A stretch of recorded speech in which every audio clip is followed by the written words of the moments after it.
ศาสตร์เข้าใจกฎเกณฑ์ของมันเด้อคันพี่น้องบ่แวกก็3 ปีก็เป็นอื่น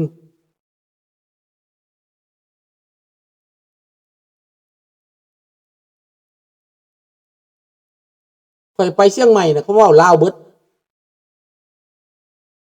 เว้าไทยเว้าขับเขาก็ยังบ่ได้เว้า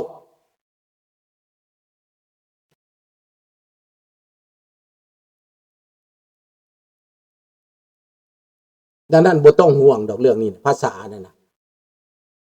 สำคัญว่าเฮามันสื่อสารกันได้มันเป็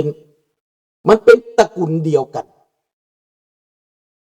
เฮ็ดการเมืองให้มันสอดคล้องแล้วได้แหละ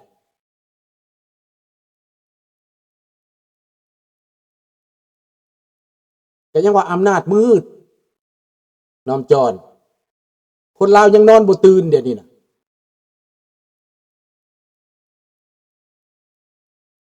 ดังนั้นพี่น้องลาวสิหลุดออกจากแก้วนี่นะแม่นต้องแม่นพี่น้องคนไทยคนอีสานพี่ได้ซอยจังได้คันบ่ซอยบ่หลุดแน่นอนบ่หลุดต้องซอยเพื่อบ่ให้เวียดนามน่ะไปกายเฮาน่ะ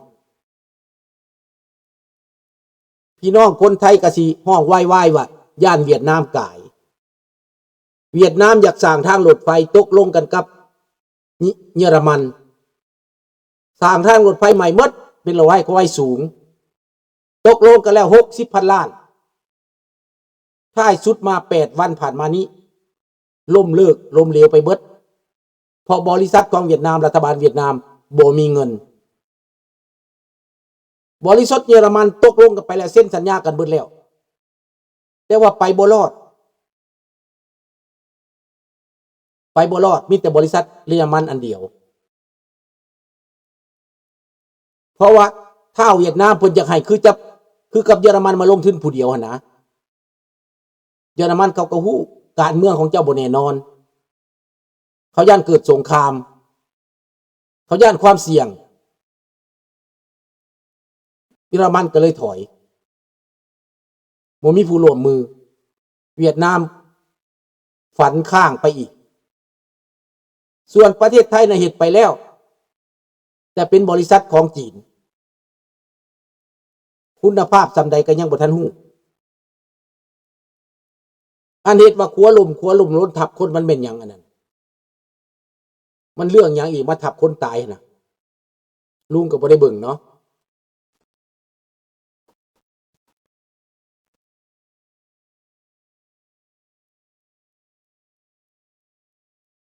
บ่ได้เมื่อก็เห็นในเวียงจันทน์มันเปลี่ยนอยู่เจมส์ลุงเห็นว่าการเปลี่ยนน่ะมันเปลี่ยนในเวียงจันทน์เพราะว่าคนไผก็ทะเยอทะยานไปปลูกเรือนคนอยู่ต่างประเทศก็ไปปลูกเรือนให้พี่น้องปลูกเรือนปลูกซ่านญาติกันปลูกคนในเวียงก็ได้เงินมากก็ปลูกขยายเรือนขึ้นมันเปลี่ยน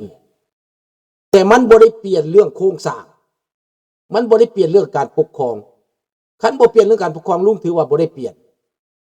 เรื่องเรือนเกิดขึ้นมาเรื่องอันนั้นไอ้นี่เกิดขึ้นมามันเป็นของปกติมันของปกติเห็นบ่ล่ะแต่มันบ่ได้เปลี่ยนเรื่องโครงสร้างมัน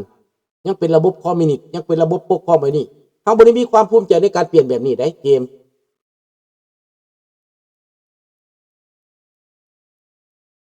หลังคนลาวนอกเมื่อก็ไปวิซั่นแหละไปเห็นเฮือนเขาไปเห็นคนมีรถขี่ไปเห็นคนไปคนมาแล้วตื่นตาตื่นใจเลยคิดว่าเมืองลาวดีแล้วเห็นบ่ล่ะก็เห็นแล้วไปบ้านนอกผู้ก็ยังมีอันนั่นน่ะการลิ้นการกินแบบคืออยู่ในเมืองนี่นะมีบ่มมีบาร์อยู่แถวนาว่างแถวบ้านหัดเชียงดีแถวบ้านสะกองมีบ่มมีบาร์เบิดจังซี่น่ะลิ้นกินปานในเมืองแล้วเขาเจ้าไปก่อนความเจริญแล้วอยากได้อยากเป็นแบบความเจริญแล้วอยู่เกินตัวแล้วดังนั้นคนเมืองลาวอยู่เกินตัวพี่น้อง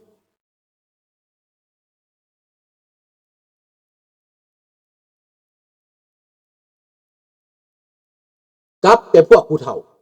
พวกผู้หนุ่มเขาก็บ่กลับ วกผู้เฒ่ารอวันตายเขากลับพอมื้อนึงเขาก็สิตายไปเขากลับแต่บ่ได้หมายความว่าอันนั้นมันจะเป็นตัวเลขเปลี่ยนอีหยังเห็นบ่มันบ่ได้เปลี่ยนเด้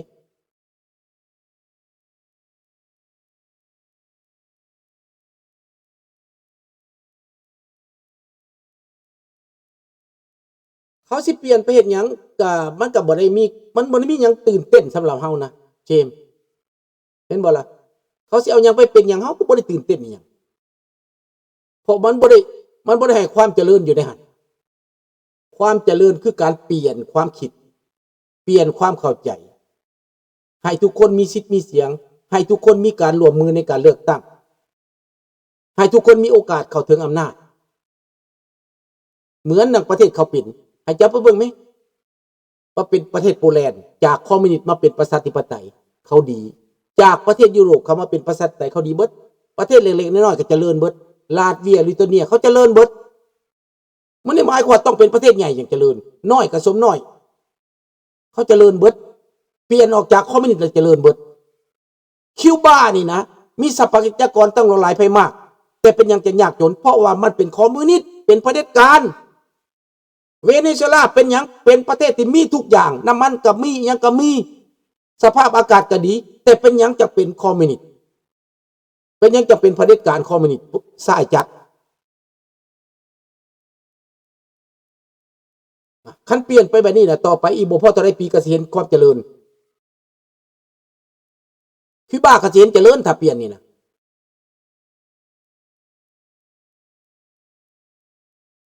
เรื่องเฮือนซ่านบ่ลดล่างเขาบ่ได้ว่าความเจริญนะมันโมเมนต์ที่เป็นวัตถุความเจริญมันเรื่องการศึกษาพัฒนาสาธารณสุขและความเป็นคนมนุษย์ของคนนี่นะจะไม่เจริญคนเดียวนั่งในอำนาจมา50 ปีแล้วบักทองรุ่นมือใดมันสตายข้าพเจ้าอยากไฟไหม้หัวมันถูกเศร้าถูกแรงคุณนะบักทองรุ่นนั่นนะมันกินข้าวบ่แซ่บแล้ว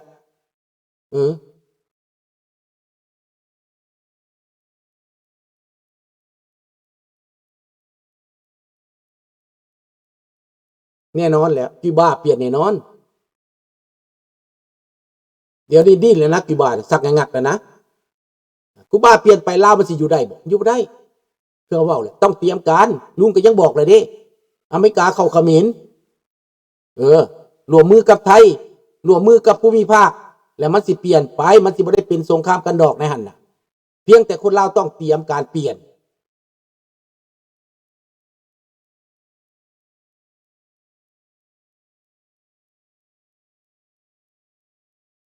ต้องเตรียมการ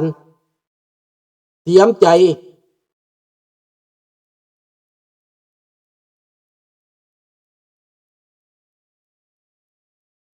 ก็ไปบ่ได้แล้วมันก็ล่มหมดแล้ว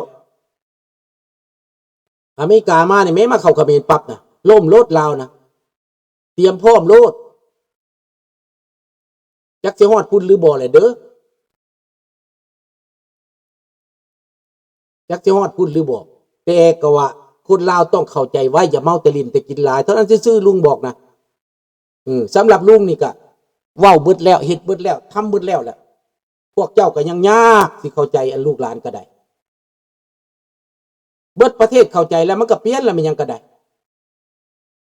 แต่ว่ากบติดอกในเมื่อสภาพมันพอทันมาเขาบ่ทันเห็นเขาก็บ่ทันเสือก็แบบเดียวคนนั้นอิหร่านนั่นแหละตะกี้ก็บ่เสือเดี๋ยวนี้อิหร่านเปลี่ยนไปแล้วคนอิหร่านเปลี่ยนเตรียมแล้วเห็นบ่ถ้าฟังมื้อนี้มันสิเป็นในอิหร่านเนาะ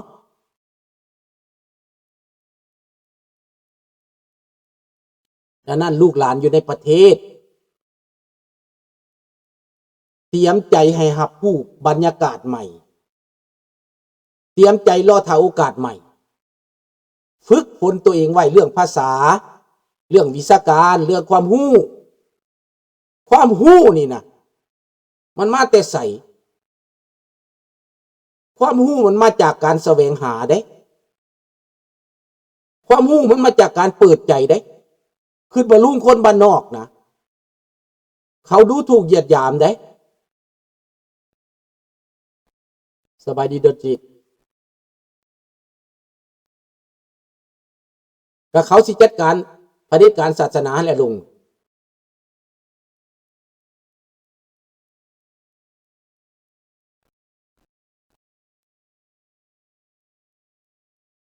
มันลงแน่นอน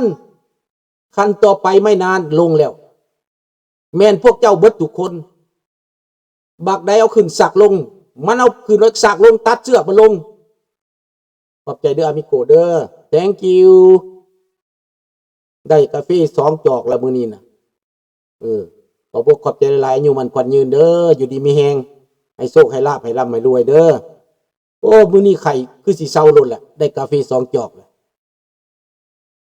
ได้กาแฟ2 แก้วแล้วโต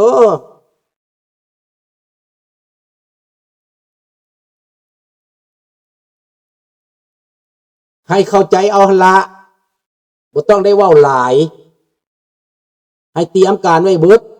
เตรียมหู้ไว้เบิดสมัยลุงยังน้อยนะเขาเว้าให้บักบ้านนอกมึงบ่มีความสามารถดอกจังซั่นจังซี่ส่งนุ่งก็บ่มีเสื้อนุ่งก็บ่มีเขาเว้าใส่ผู้เขามีเงินมีคำผู้พ่อแม่เขาหังมีแต่ลุงนี่มีใจลุงนี่มีใจแนวใด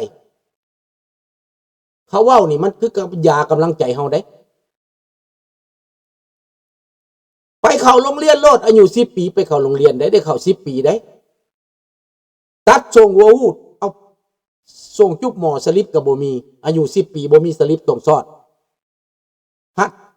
กระดานก็เอาแป้นมาเซาะกบเอาเซาะกบอะไรย้อมใส่สีน้ำหมึก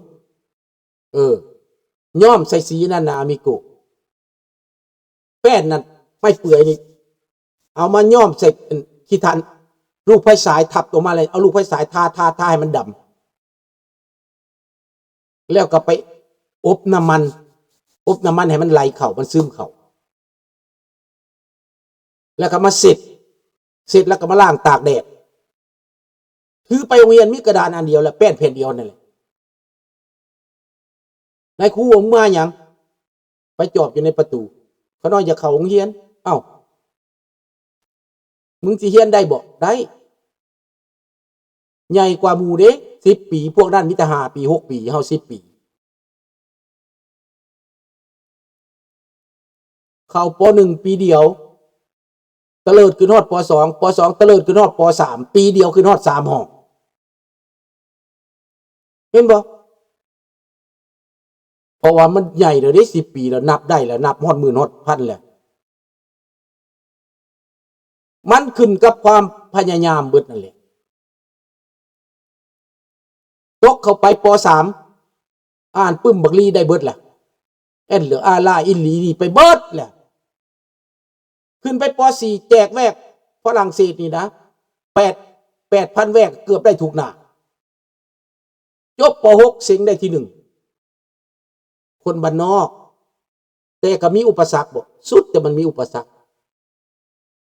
สิไปเข้าลีเซเสื้อก็บ่มีส่งก็บ่มีเกิบก็บ่มีไผสิเอามาให้ขอไผก็บ่ได้บ่กล้าเว้านำผู้ใด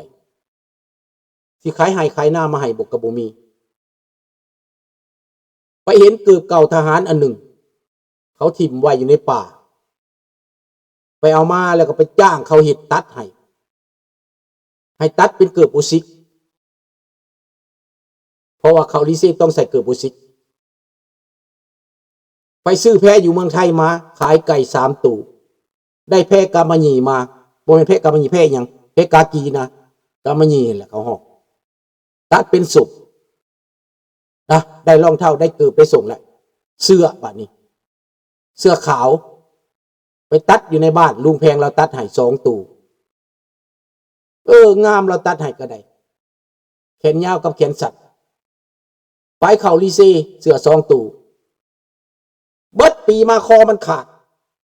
ไปตอนเช้าตอนแรงมาสักไปตอนเล่าตอนแรงมาสักจนข้อขาดคอจนเราเป็นป่องนี่ความทุกข์ความยากของเฮาจังได้ผสมภาษาได้เขาลิเซ่ไปกับว่าวเรียนภาษาแล้วเข้าปีที่ 1เขาซีเซียมเบซีเซียมอาสบายดีท่านวอน